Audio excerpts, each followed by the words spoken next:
Nesta semana nós tivemos Mário Celso Petralha dando algumas declarações polêmicas, falando sobre torcida única, falando sobre grande projeto, enfim. A gente teve para variar repercussão do que ele fala, né, Irlan? Porque sempre que ele fala tem alguma repercussão. E eu tô aqui com o Irlan Simões, onde finalmente tenho aqui a honra de fazer mais um vídeo no Louço com ele. Irlan, bom dia, boa tarde, boa noite. Depende da hora que a galera tá assistindo, depende se você já almoçou. Para mim é bom dia, porque eu não almocei ainda. Também não sei não. Bom dia, boa tarde, boa noite. Por um momento, né? Bom momento pra galera que tá assistindo aí. Prazer em voltar aqui, Léo. Agora que eu tô com tempo, né? Tô em condições mentais de participar de uma live para conversar. Tema bom, o CAP, né? O Atlético é a grande contradição do futebol brasileiro aí, em vários sentidos, né? É um tema muito importante, que todo mundo precisa conversar um pouco sobre o Atlético Paranaense nos seus dois, né? Nos dois lados da moeda, né? Na sombra e na luz. Vamos nessa. Pois é, e para começar, Petralha já fala que quer que a organizada não viaje para os jogos fora e defende torcida única no país todo. Irlan, se ele só defendesse a torcida única, seria menos pior, porque vindo dele não me surpreende. O Aham. problema é quando ele fala que o MP está se articulando para isso. Aí a gente tem um salto maior na preocupação. Eu vi que você falou sobre isso no Twitter, né?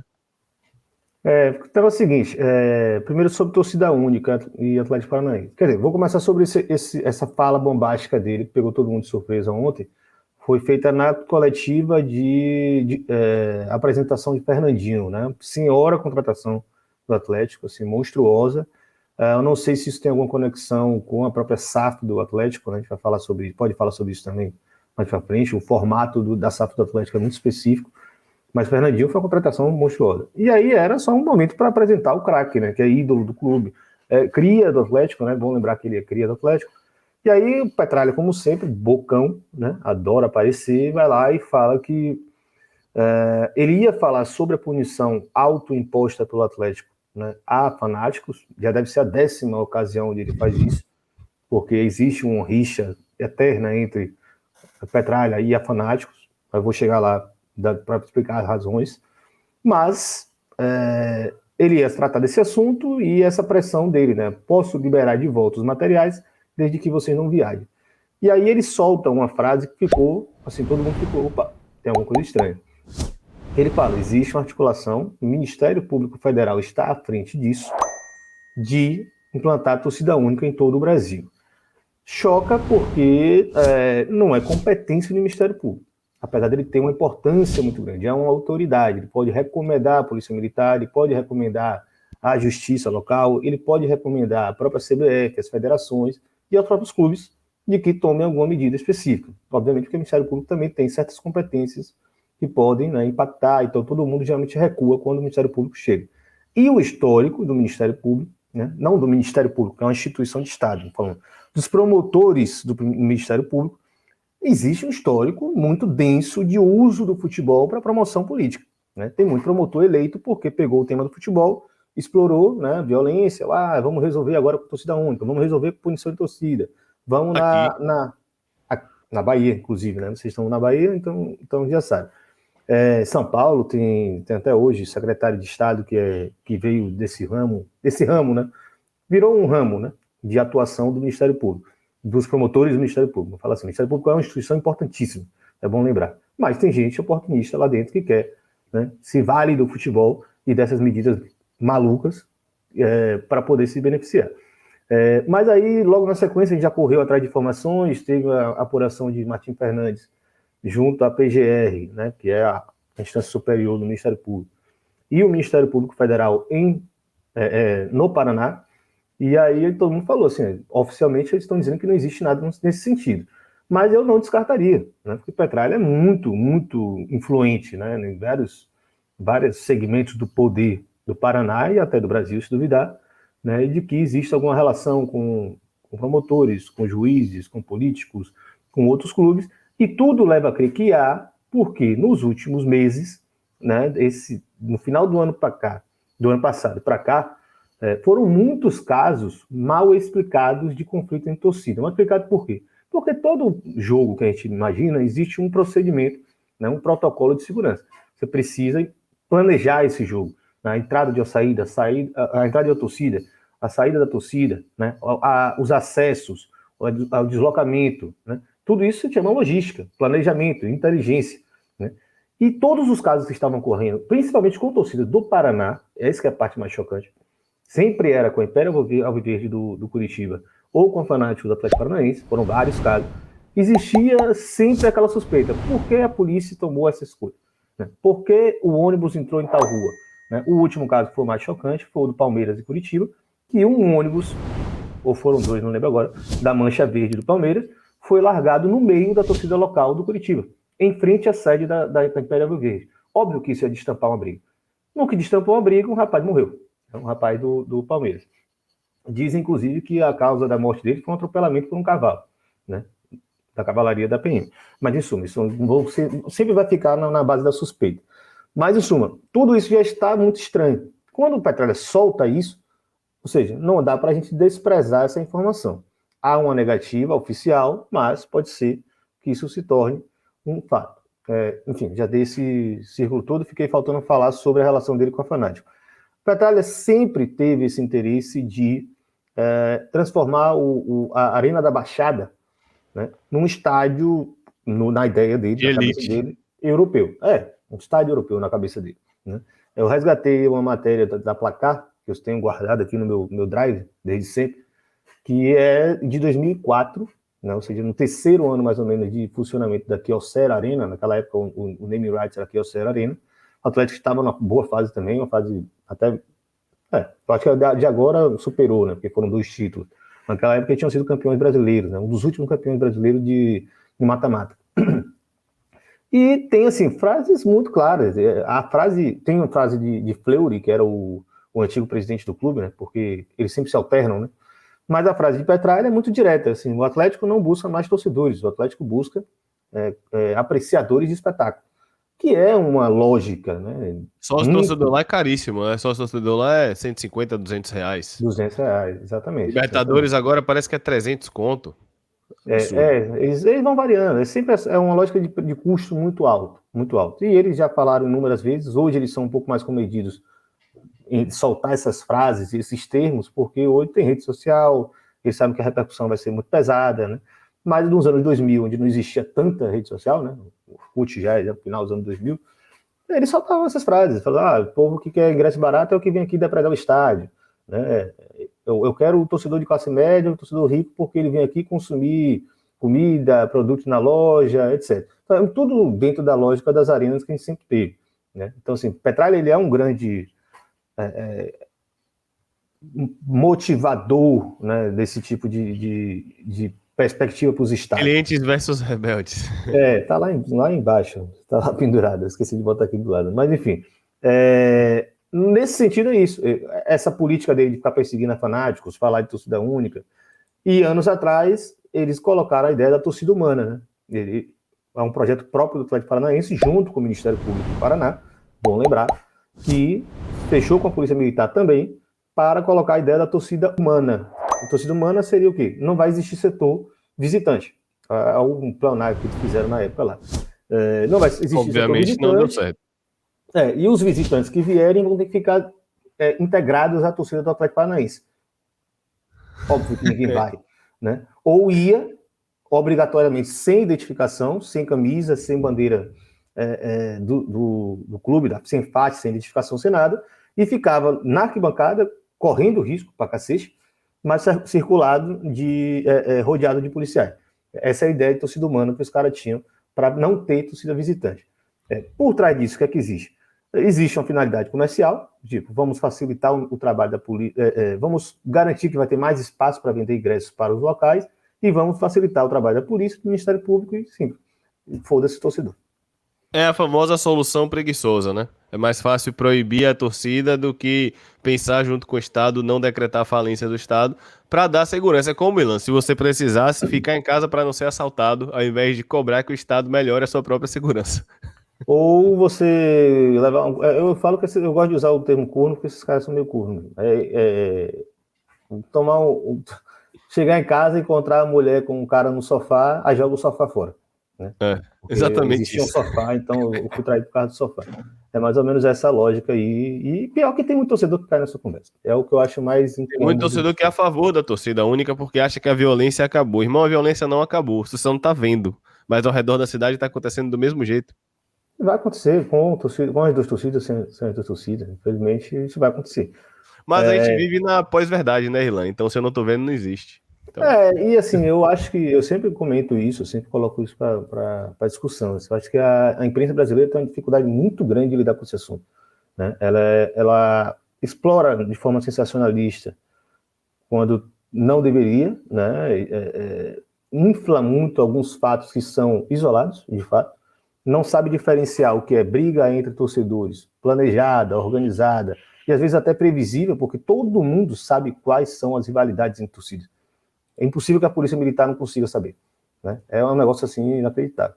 E por outro lado, não sabe o que é acidente, não sabe o que é distúrbio, não sabe o que é multidão descontrolada, são coisas completamente diferentes. Né? sim. E a imprensa esportiva brasileira claramente é incapaz de lidar com esse assunto.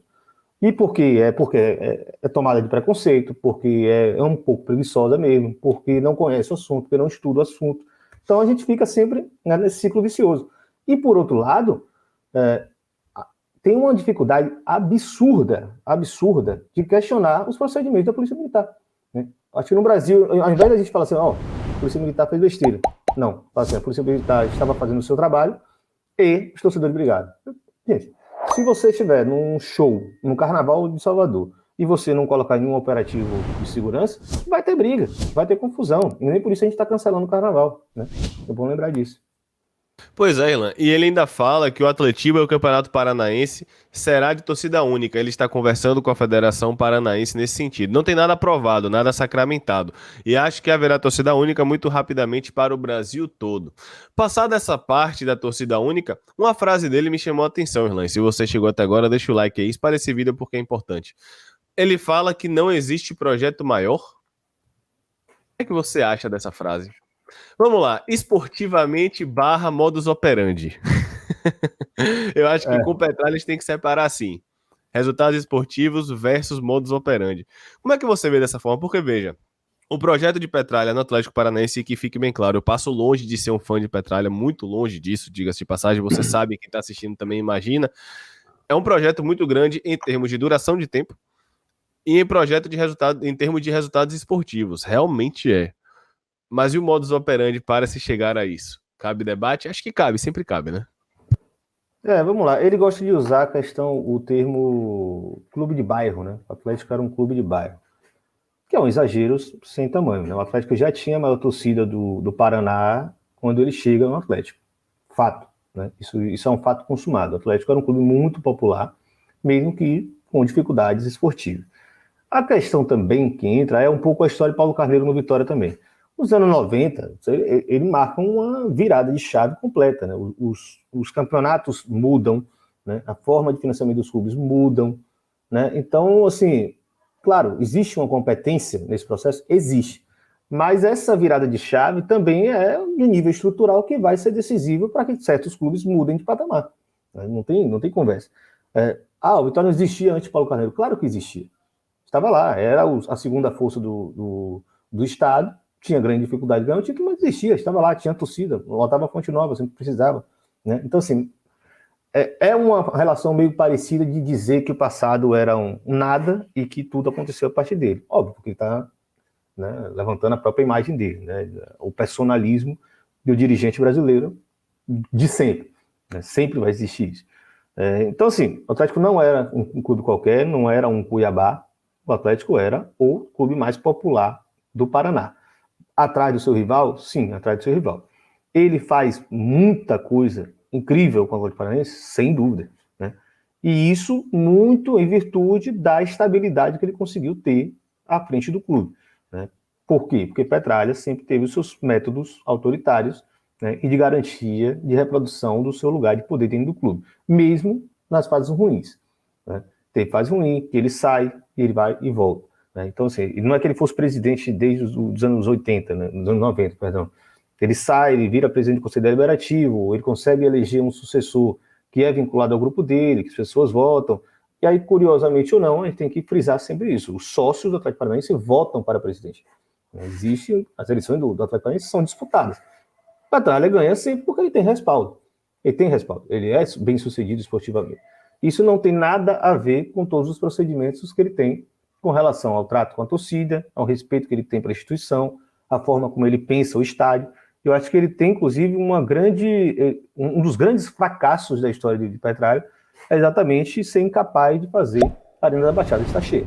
Então, o estádio está sempre bem abaixo da média. Mas é um fracasso pela própria linha que ele segue? Para mim, sim. Para mim, é resultado das políticas de preço de ingresso que ele faz, que ele acredita que em algum momento a cidade de Curitiba vai conseguir encher aquele estádio de gente de classe média alta e rica.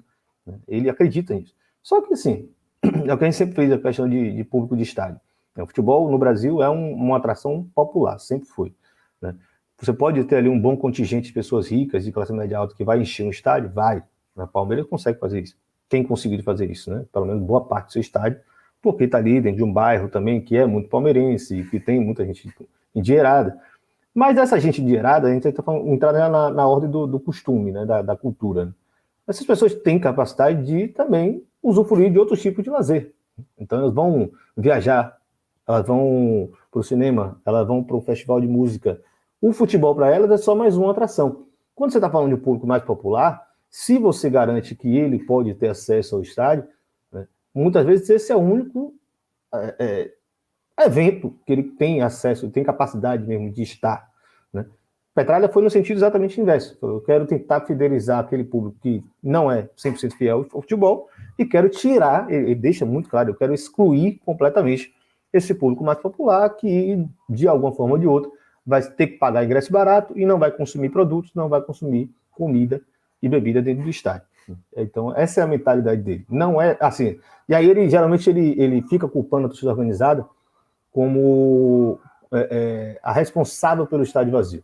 As famílias estão fora dos estádios, as famílias estão sendo expulsas do estádio pela violência. Para seguir a linha de trabalho dele, lógico, óbvio. Claro. Lógico. Aí é aquela coisa, violência é um fato real. Ninguém quer negar que existe um problema chamado violência nos estádios. Entretanto, se tem um fator que esvazia o estádio no Brasil, é o preço de ingresso. Né? Ou, podemos falar outra coisa, transporte público precário. Ou horário ruim e acúmulo de jogos na sequência que é muito difícil de acompanhar, né, por causa do calendário. Agora, assim, dizer que o estádio está vazio ao longo dos últimos 30 anos, que ele foi incapaz de encher, 30 não, 20, né, 2001 a Arena, ele foi incapaz de encher, mesmo sendo tão bem sucedido esportivamente, aí a culpa não é da violência, muito provavelmente parte da cabeça dele, essa política de ingressos que não tem cabimento. Pois é, rapaz, e com certeza a gente vai ter mais repercussão disso e ele com certeza vai falar mais, né, Irlan? Em breve, Petralha é um cara que nunca decepciona nesse sentido, né? Ele sempre tem alguma coisa pra falar, sempre tem alguma polêmica, sempre tem alguma besteira. De modo geral é besteira, mas enfim, ele sempre tem algo pra falar, né? Ou então não besteira, mas que a gente não concorde, né? Assim, uma das suspeitas é de que ele jogou essa ideia como balão de ensaio, né? Jogou o barro na parede. Para ver se alguém topa e aí liga para ele e fala, tô junto, né? Assim, eu imagino que uma das principais resistências, principal no sentido de força política, não principal de interesse apenas, né? Uma das principais resistências deveria partir de torcedores, isso é óbvio, né? Uma nota dessa, uma fala dessa em qualquer país onde os torcedores são minimamente organizados e tem a representação política, né, maior, hoje estaria chovendo nota, chovendo publicação, chovendo entrevista para posicionar para isso é maluquice, isso não pode acontecer, nós vamos lutar até o final contra isso. No Brasil, infelizmente, somos muito divididos, somos muito clubistas, politicamente desarticulados, por mais que a gente concorde, você vai ter torcedor em todos os clubes que deve estar puto com isso, mas ninguém consegue ter uma centralidade no posicionamento. E essa torcida organizada também tem uma imensa dificuldade de se posicionar com relação a temas que são caríssimos, inclusive ao interesse dela. Mas tudo bem. Quando ele fala isso, né, ele acaba também atingindo o interesse de os clubes que têm torcida nacional. Né, o Flamengo, o Corinthians, Palmeiras, etc. Pode ser que isso seja um motivador para ele também querer torcida única lá? Pode, mas eu acho até que porque São Paulo já tem, né? Ganharia força. Teve. Em Curitiba agora teve, o Atletiba foi torcida única, né? Vamos lembrar. Mas assim, reduzir essa questão, o Atlético é um clube local e ele não quer clube de torcida nacional no seu estádio. Reduzir isso a isso, essa discussão, é bobagem, né? É cair na esfera do clubismo bobo. Acho que a gente não devia cair nessa onda. É para a gente avaliar de fato o que é o projeto de Petralha para o estádio dele e o que ele entende, como ele influencia o que outras pessoas entendam que devem ser os outros estádios. Né? Nós estamos indo para o 10º ano de Arena, 8º ano de Arena, porque a maioria foi inaugurada em 2014 já, né? A Fonte Nova foi inaugurada com aquela vitória em 2013, perdão. E de lá para cá, claro, com esse ato aí da pandemia, né, daquela fase mais aguda da pandemia, foi mais difícil de avaliar. Mas de lá para cá, fora os grandes públicos de clubes que estão em grande fase, né, nós não temos bons públicos. Né? As arenas foram um fracasso nesse sentido, pelo menos dentro do que prometiam. E são extremamente deficitárias. Vamos lembrar, as arenas dão muito prejuízo para os clubes, para as E diga-se, concessionárias. desculpa, arenas que inclusive tem clubes com torcida o suficiente para não dar prejuízo, mesmo assim elas dão prejuízo. Dão. Então, assim, a gente tem um problema seríssimo de ocupação dos estádios, continua tendo, nunca deixou de ter. E é esse desarranjo entre a quantidade de torcedores interessados em estar no jogo, porque também é parte da cultura do torcedor brasileiro, de não ir ao jogo quando o time está mal, vários outros problemas de ordem de qualidade, de horário, etc., tudo bem, mas principalmente do custo do ingresso para ir a um jogo no Brasil. O sócio torcedor, mais uma meia, mais... Sabe, esse tipo de lógica que nós naturalizamos, os valores que nós naturalizamos para os ingressos no Brasil, eles são muito, muito altos. São poucos os clubes que realmente têm um valor acessível para ir ao estádio. Então, assim, Petralha é totalmente fiel àquele projeto original das arenas. Né? E já não deu certo. Ele está há 20 anos fracassando e as outras arenas todas estão há 8 anos fracassando. E essa política continua sendo colocada em frente. E a gente não consegue contestar, porque os torcedores são desorganizados. E porque tem resultado esportivo. Às vezes, né? Às vezes, pontualmente. Às vezes tem, né? Às vezes tem. Acho que é isso, Ilan. A gente falou bastante. Na verdade, você falou bem mais. Eu só ouvi você falando, mas pode falar, continue. Falei pra cacete. Mas só para frisar, eu falei que ia falar rapidinho da SAF do Atlético. A SAF do Atlético é o seguinte, é bem particular. Petralha, obviamente, foi dono do clube, né? O Ricardo Dono. Ele controlou o clube nos últimos 30 anos, 25. Não lembro agora qual o tempo preciso. Acho que ele chegou em 95, né? Aí já seriam quase 27 anos. E aí, ele, obviamente, com esse negócio de SAF, todo mundo sabe, ele não vai entregar de bandeja, né, o Atlético Paranaense. E aí ele criou uma estrutura que é única, assim, eu não vi nada parecido em todos os meus estudos sobre clube, nada, assim, não existe nada parecido. Muitos anos atrás ele criou a ideia de uma fundação Atlético Paranaense, Clube Atlético Paranaense, né, uma estrutura à parte da associação. Né, o clube é uma associação, ele criou uma fundação, que muitas vezes em clubes europeus, por exemplo, essa fundação tem papel assistencial, às vezes as categorias de base menores, né, que não podem ser profissionalizadas, são tocadas pela fundação, enfim, tem vários processos específicos. No Brasil é incomum, eu não conheço nenhuma outra fundação ligada a clube, apesar de achar que seria interessante clubes terem fundações. Né? Acho justo, acho interessante. No caso dele, a fundação seria algo que instrumentalizaria e potencializaria a reprodução do poder dele dentro do Atlético Paranaense. E não à toa agora ela está tendo a utilidade, finalmente tendo a utilidade que ele queria que tivesse. Como é que funciona? Vai ter a SAF, o capital da SAF está lá, todo pertence à associação, evidentemente.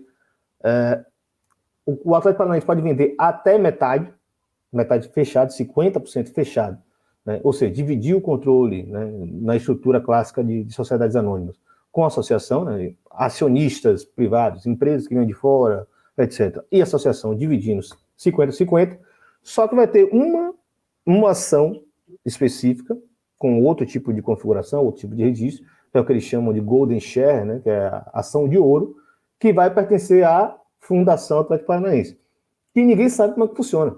Até hoje ninguém sabe como é que é eleita, como é que é composta, quem faz parte, como você vai participar, etc. Ou seja, ele vai excluir ao mesmo tempo, ele vai controlar ao mesmo tempo o interesse dos investidores, pode ser que surjam, e aí eu acho que o Fernandinho tem uma importância, né? E, do outro lado, ele vai excluir a própria associação. Então, assim, a própria associação do Clube Atlético Paranaense está excluída, enquanto ele, presidente Mauro Sérgio Petralha, eterno Mauro Sérgio Petralha, soberano, vai estar no controle através da fundação, que tem poder de veto. Não é inteligente da parte dele? É um gênio, é um gênio, é um gênio. Não tem o que conversar. O cara é um gênio. E aí a grande diferença dele é que nunca meteu os pés pelas mãos, ele sempre teve controle, sempre teve capacidade política, diferente do que Paulo Carneiro fez a partir de 99. Ele é um gênio, a questão é como ele usa essa genialidade, né? Se bem que para o torcedor do Atlético, usa até a página 2, né? Porque os caras são campeões da Copa do Brasil, da Sul-Americana. Mas é muito doido né? você ser tão campeão e ter tanto ódio do presidente do seu clube, né? Porque eles têm, né? A galera acha que o torcedor do Atlético Paranaense está lá, lambendo o Petralha. Não, eles são putos com o Petralha. Eles reconhecem a importância dele na história do clube, a capacidade dele, mas eles não admitem a forma como ele trata o torcedor. E ele não quer torcedor, ele quer apreciador de espetáculo. Ele quer clientes. Há 20 anos. Ele quer clientes, exatamente. Inclusive, para quem não sabe, eu falei Clientes versus Rebeldes porque é um dos livros que Irlan tem que trata um pouco esse processo da arenização e de como seriam esses processos dos clientes e os rebeldes que seriam os torcedores da arquibancada, como Irlan, como eu, como todo mundo. Então, recomendo esse livro. E se você quiser ler sobre Clube Empresa, tá aí, Irlan, o livro? Aqui. O meu tá ali no cenário, só que você não consegue ver, não. Tá aqui em cima da minha cabeça. Clube Empresa, uma abordagem crítica às sociedades anônimas no futebol. Abordagem global, claro. Na verdade, são vários autores que escreveram e Irlan é o coautor? Organizador, pronto. Escrevi só a apresentação e a introdução. O resto, a galera que falou por ela própria. Vale a pena quem quiser entender o outro lado da moeda aí do assunto. E vai ter que lançar um novo, né? Porque a lei da SAF mudou algumas coisas, né? Mudou bastante. Só que eu não tive tempo de fazer uma nova edição, né? Teria que fazer um capítulo novo aí para explicar o que foi essa treta. Quando a gente lançou isso ali foi julho de 2020. Sim, né? Ainda estava no Senado, né? Tem um cara que tá querendo detonar o clube, o livro, né? Para, enfim, desqualificar, coisas de rede social. Falou, o livro é desatualizado, não sei o quê. Pô, o livro foi lançado em julho de 2020. Naquela época, a lei da SAF estava basicamente derrotada, né? Quem estava à frente era a lei do Clube Empresa, projeto Clube Empresa, do deputado Pedro Paulo, que era bem diferente da lei da SAF. A lei da SAF acaba ganhando um fôlego por outras questões políticas, enfim, muito maior. Não tem nada de desatualizado, não. Leia o livro que vale a pena para você entender os processos e sair desse hype besta de que tem que comprar o clube para ganhar. Não, calma. Figura onda. Ainda mais você, torcedor do Vitória, porque uma SAF que passe pela mão dos cardeais não tem como dar certo, né? Não vai. Nada que passe pela mão deles tem como dar certo em 2022, esqueça. Bom discutir devagarzinho. Na merda, a Vitória já está. Né? Não é melhor não se meter mais na merda, porque a SAF é um negócio muito perigoso. Bom lembrar disso aí. Pois é isso, agradecer a Irlan aqui, quase meia hora de vida, de debate, tamo junto, meu irmão, mais uma vez obrigado, faça seu jabá aí do que você quiser, tá? Tamo aí, segue aí o arroba aí, Irlan Simões no Twitter, tô lá pra dialogar, respondo todo mundo, não tem aquele lá, uma parada engraçada aí da galera que é, não é caralho, é o Jeep Renegade do Twitter, não viu essa não? Não vi isso. Uma mulher se queixou de que a galera que tem mais de 10 mil seguidores não responde as pessoas que têm pouco seguidor. Eu respondo todo mundo. Pode chegar lá para bater, para elogiar. Eu tô respondendo. Eu não me escondo, não. Valeu? Valeu, meu irmão. Valeu, obrigado. Um abraço. Tamo junto, galera. Deixa o like.